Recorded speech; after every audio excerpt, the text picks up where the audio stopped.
देखो बेटा, आज का टॉपिक आपका ओम्स लॉ।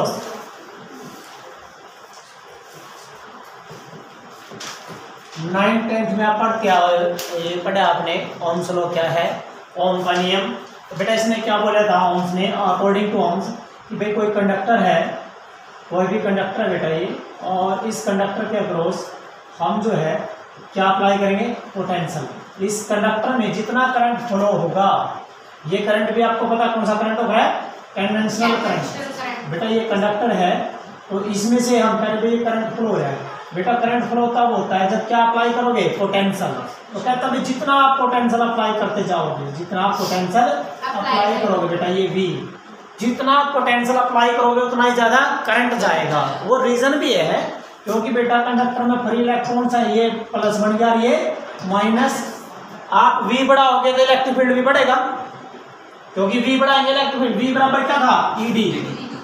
V बराबर है ED। इसकी लेंथ कितनी है बेटा, L है, so you can say that is E into L।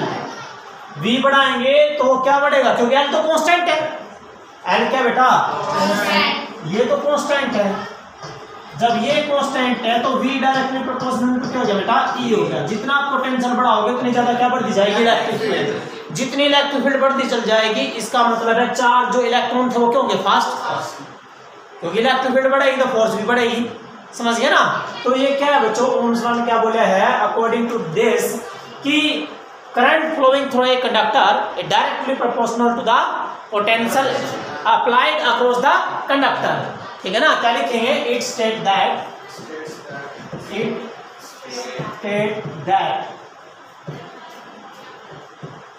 the current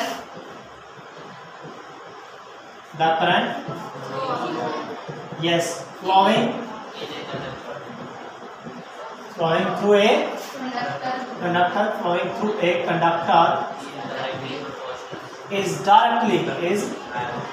directly proportional to the potential difference applied across the end of the conductor. Potential difference applied across the conductor, across the end of the conductor। ये बोल रहा था बेटा, means I is directly proportional to V। I directly proportional to V। ये statement दी थी कि जो है करंट डायरेक्टली प्रोपोर्शनल है बेटा किसके, V के। लेकिन बेटा आपको पता होना चाहिए कि ये जो है ये I डायरेक्टली V की बजाय लेते क्या है, V directly proportional to I लेते हैं। याद रखना है, क्या लेते हैं बेटा, V directly proportional to I। समझ गए, आया समझ में।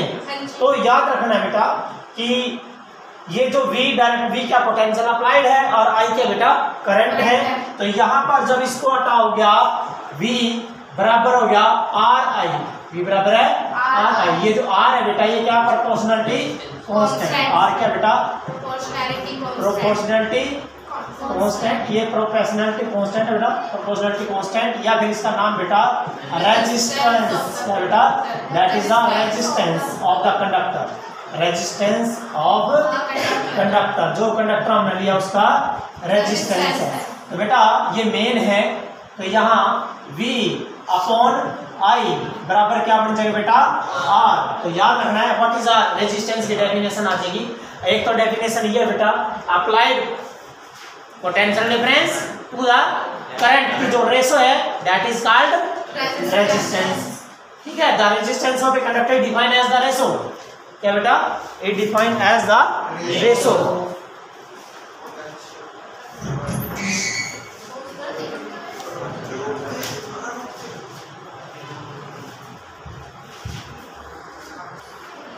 देखो बेटा R बराबर इसकी डेफिनेशन क्या लिखोगे, it is defined ratio of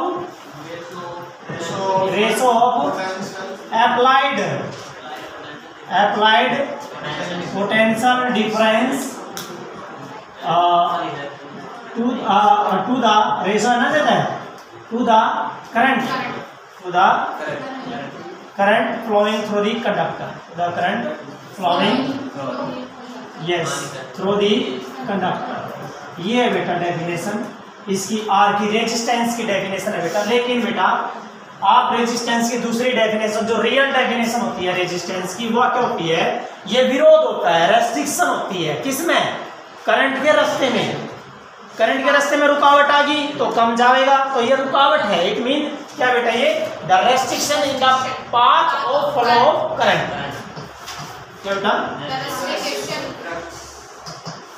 the restrictions in the path of flow of current. The restriction in the path of flow of current is called resistance. ये बेटा रेजिस्टेंस होता है। क्लियर है बात? तो ये बेटा रेजिस्टेंस है। लेकिन बेटा हमारे पास जो कई बार है ना न्यूमेरिकल आता है इसका ओम्स लॉ का, V बराबर IR से करना आपने, तो ग्राफ ये होता है। देखो बेटा सुनो ध्यान से, ये ग्राफ होता है, यहाँ V है, यहाँ I है। रियल में तो ये ग्राफ पर स्ट्रेट लाइन आएगा, क्योंकि यदि स्ट्रेट लाइन है तो ग्राफ डायरेक्टली प्रोपोर्शनल होगा। कि यदि ये जो सब्सटेंस है, मालूम मैंने मेटल दिया है, कोई सब्सटेंस है, ये सब्सटेंस कैसा, ओमिक। इट मीन ये जो सब्सटेंस है कैसा बेटा, ओमिक कंडक्टर है। क्या बेटा, ये ओमिक कंडक्टर। तो ओमिक कंडक्टर आई और वी का जो ग्राफ है बेटा कैसा होगा, स्ट्रेट। ठीक है ना, आई वी ग्राफ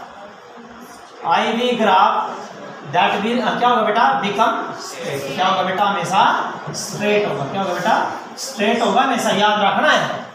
और ये जो है बेटा आपका याद रखना है, एक्चुअली में होता तो ये है, ये होना चाहिए V होना चाहिए I, ताकि ये जो स्लोप है ये क्या बनेगा, V बटे I। स्लोप बढ़ेगा ना बेटा, क्या बन गए, tan थीटा। तो V बटे I क्या बन गया, बराबर है टेंजेंट थीटा। और बराबर क्या होता है, V बटे I क्या होता है।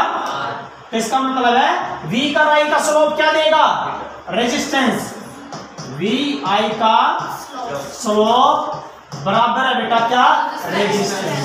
लेकिन IV का स्लोप किसका बेटा, IV का स्लोप बराबर है बेटा 1/r, मीन टेंजेंट थीटा बराबर है 1/r के। याद रखना है। मान लो ये 2 दे दिए मैंने, एक भी दे दिया, तो कौन सा गुड कंडक्टर है, गुड कंडक्टर जिसका रेजिस्टेंस क्या होगा, कम।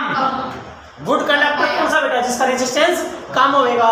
तो बेटा एंगल किसका ज्यादा, ए का। जिसका एंगल ज्यादा है तो आर क्यों ज्यादा, कम। तो इसका आर क्या है, कम। It mean R here RA is less than RB. तो good conductor is RB.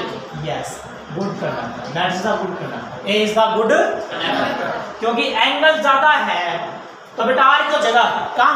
किस ग्राफ में, I और V में। और V और I में क्या होता है, डायरेक्टली होगा। V और I में क्या आएगा बेटा, डायरेक्टली आएगा। ये ग्राफ आता है बेटा आपका, इंपॉर्टेंट टॉपिक है। क्लियर है, कर लोगे ना। ये था ओम्स लॉ के रिलेटेड टॉपिक।